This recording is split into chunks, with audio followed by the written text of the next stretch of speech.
Genesis 32. Jacob went on his way, and the angels of God met him.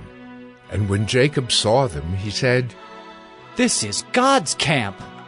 So he called the name of that place Mahanaim.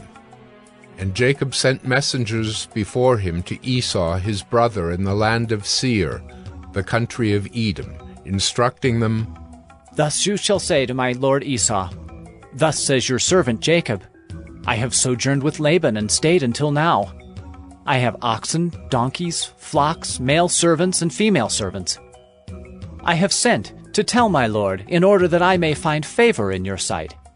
And the messengers returned to Jacob, saying, "We came to your brother Esau, and he is coming to meet you, and there are 400 men with him." Then Jacob was greatly afraid and distressed. He divided the people who were with him and the flocks and herds and camels into 2 camps, thinking, If Esau comes to the one camp and attacks it, then the camp that is left will escape.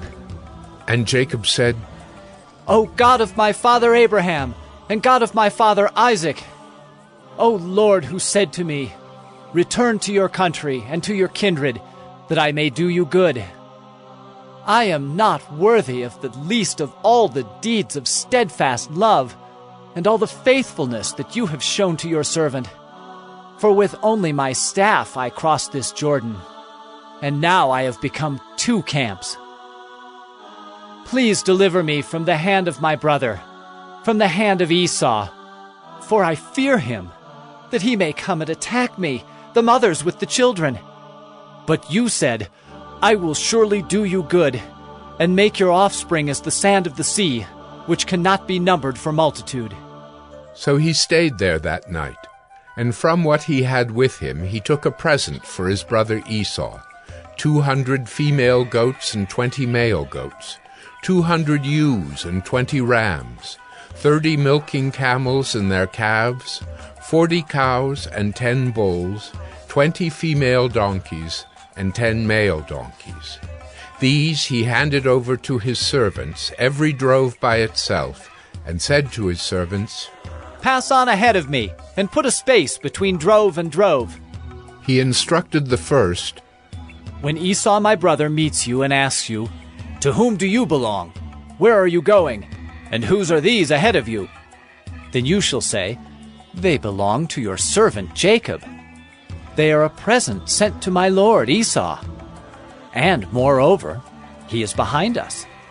He likewise instructed the second and the third and all who followed the droves. You shall say the same thing to Esau when you find him, and you shall say, Moreover, your servant Jacob is behind us. For he thought, I may appease him with the present that goes ahead of me, and afterward I shall see his face. Perhaps he will accept me. So the present passed on ahead of him, and he himself stayed that night in the camp. The same night he arose and took his 2 wives, his 2 female servants, and his 11 children, and crossed the ford of the Jabbok. He took them and sent them across the stream and everything else that he had, and Jacob was left alone. And a man wrestled with him until the breaking of the day. When the man saw that he did not prevail against Jacob, he touched his hip socket, and Jacob's hip was put out of joint as he wrestled with him. Then he said, Let me go, for the day has broken. But Jacob said, I will not let you go unless you bless me. And he said to him, What is your name? And he said, Jacob. Then he said, Your name shall no longer be called Jacob, but Israel, for you have striven with God and with men, and have prevailed. Then Jacob asked him, Please, tell me your name. But he said, Why is it that you ask my name? And there he blessed him. So Jacob called the name of the place Penuel, saying, For I have seen God face to face, and yet my life has been delivered. The sun rose upon him as he passed Penuel, limping because of his hip. Therefore, to this day the people of Israel do not eat the sinew of the thigh that is on the hip socket, because he touched the socket of Jacob's hip on the sinew of the thigh.